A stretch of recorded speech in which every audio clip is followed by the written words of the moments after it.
The city and the Boston Compact are trying to make it easier for parents to exercise school choice, even to select a combination of charter and district public schools. But one advocacy group wants the plan for unified enrollment to be put aside. To tell us about the group's recent report are two parent members of Quality Education for Every Student, or QUEST, Kevin Murray and Mary Battenfeld. Thank you very much for being with us. Thank you. Thank Great you. to be here. I want to start with Mary. What stage are things at right now? Do we have this new plan in operation already, or is this still maybe a work in progress? The plan was unveiled as a proposal about 2 years ago. They had hoped, I think, to implement it in this fall.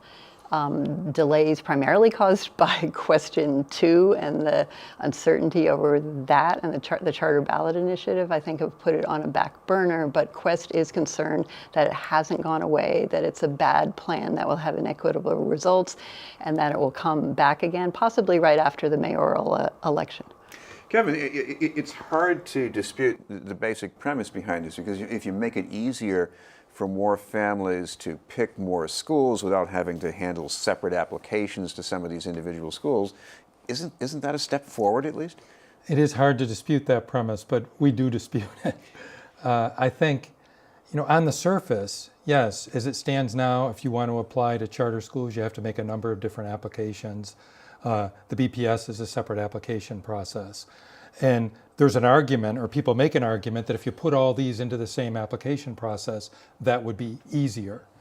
I think you really have to look at what is easier for parents in an application process for school. If, for example, there's nothing in this plan that would ever make it mandatory for charter schools to participate. So the city itself expressed that they imagined that some number of charter schools would prefer to go it on their own, that they're doing quite well with applications as it stands. So you'd have a situation where you had district schools and some charter schools in one assignment process and other charter schools not in that assignment process. Now, to me, on the surface, that will complicate things more. The other thing about it is, the other complicating factor about it is, right now in the Boston Public Schools, there's a great diversity of schools. I would say you have apples, oranges, bananas, lots of diversity in the system as it now exists. Were you to introduce charters into that, I think, for reasons that I think probably your listeners are very familiar with, they're quite different in the way they operate. They have often very different discipline procedures. They just are a different experience of being in school. So what I would say is, not only would you have apples, oranges, and bananas, but you'd be introducing walnuts and peanuts into the process as well, which again makes it more complicated. Would it be easier to have that kind of mix in the system for parents? Not for me as a parent, it wouldn't be, and I don't think it would be for most parents. Mary, one idea that's also percolating is converting some of the citywide charter schools into district or neighborhood schools, and I know that would reduce the busing maybe, but Right. What do you think the effect of this is going to be? Well, I mean, one obvious thing is that it does limit parents' choice to choose charter schools. The other piece is that what we discovered in analysis of the Boston's home-based plan, and the reason we don't have a neighborhood school plan, is because that makes it more inequitable to have only choosing schools in your neighborhood. And equity is sort of also the other piece, I think, that needs to be put out there in terms of the simplicity. Paul Ryan's put your taxes on a postcard is simpler, but is it more equitable? Kevin, it almost sounds like we're back in the bad old days before the 1970s even, where the neighborhoods in this or that part of the city are worse than the schools in another part. Is that really what you're saying here? Yeah, I think for anybody who's looking at the system, it's clear that there are great variations in the number of quality seats available to students who live in different parts of the city. And the current system, the current home-based system that's now being used for assignment by the Boston Public Schools, makes it more difficult for people to get assignments out of the immediate area of their home. That's why it's called the home-based system. That works great if you live in an area of the city like I do, where in a relatively short distance from my home, there are several high-quality, what I would consider high-quality schools I'd be happy to have my kids go to. That isn't true of every neighborhood in the city.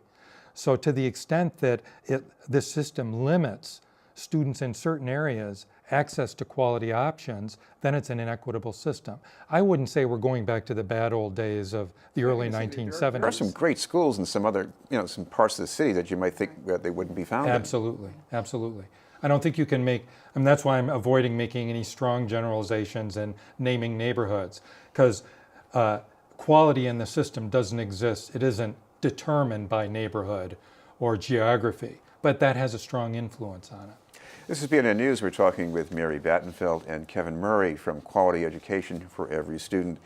Mary, the fear in Quest here is that if this enrollment process were to be put into action, it could mean essentially a drainage from the district public schools to the charter schools. I'm not sure I follow that, but why do you think that would happen?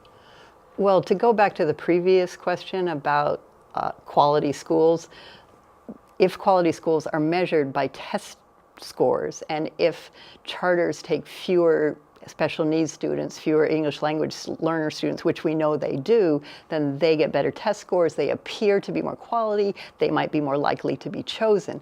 The other sort of piece of this is that within the home-based plan, there are guarantees that students have options for a level 1, level 2 school. What we've seen in some plans the Boston Compact have put forth is that students actually lose some of their Boston district schools as choices and are replaced with charters, maybe charters that don't serve their child as well. Kevin, what about a better way to do this, or at least something else that ought to be done instead of just going ahead with the plan right now? Well, what we've said from the beginning is that what this does is build a new structure on top of the existing home-based system. When the home-based assignment system was put in place 4 years ago, is it 4 years ago? There was a commitment at that time to do an evaluation of the equity effects of that system after the first year. Fairly quickly, authorities backtracked from that and said we can't do that in the first year. In the second year, we as Quest began asking, what is the data? You have the information about what options are people exercising and what results are they getting. How many kids are getting placed in quality schools from X, Y, and Z neighborhood? We've been asking for that for 2.5 years, and the data is still not forthcoming. Just this week, over 4 years after the inception of this system, the BPS floated a bid for an equity analysis of this system. That's positive. It's very late. It's never too late, I guess you could say. But what we would say is, let's first take a look at the equity effects of this system that we have. And let's make a decision about what changes we're going to make in this system based on looking at the data, which the data is there. The BPS knows what schools families have chosen, and they know what schools the kids have ended up in. So the equity data, the impact of this system is known, can be known. So what we're saying, we don't have a silver bullet that says this is the way assignment should be, but we say, let's at least look at the existing system before we put an overlay on it. If you put in what we would consider to be a danger, the danger is we're putting an inequitable overlay on a system that's already highly inequitable. And the result of that is not likely to be equity. Mary, I'm going to ask you about the possible effect of school buildings as a consequence. I mean, we've gone from the mayor talking about shutting down buildings because seemingly we had too many. Yeah. Now he's talking about building up new ones and that we don't have a surplus. So what's the story here? It is all, I wish you tell me, I wish I knew. But what we do know has happened in other school districts is when this kind of unified enrollment plan is implemented, is that the numbers of charters grow quite dramatically. And the numbers of district schools close. This actually led to a civil rights lawsuit in Newark because the schools that were closed were disproportionately impacting Black and Hispanic kids. So we don't know exactly what's going to happen to it. We do know that the Boston Compact and the charters have cited as a quote-unquote pain point the fact that Boston charters don't have access to school facilities. So clearly, one of the things the charters want from this unified enrollment plan is BPS buildings, which would mean closures of existing BPS schools. Thank you both very much for being with us. You're welcome. Great to be here. Thank you. Mary Battenfeld and Kevin Murray from Quest.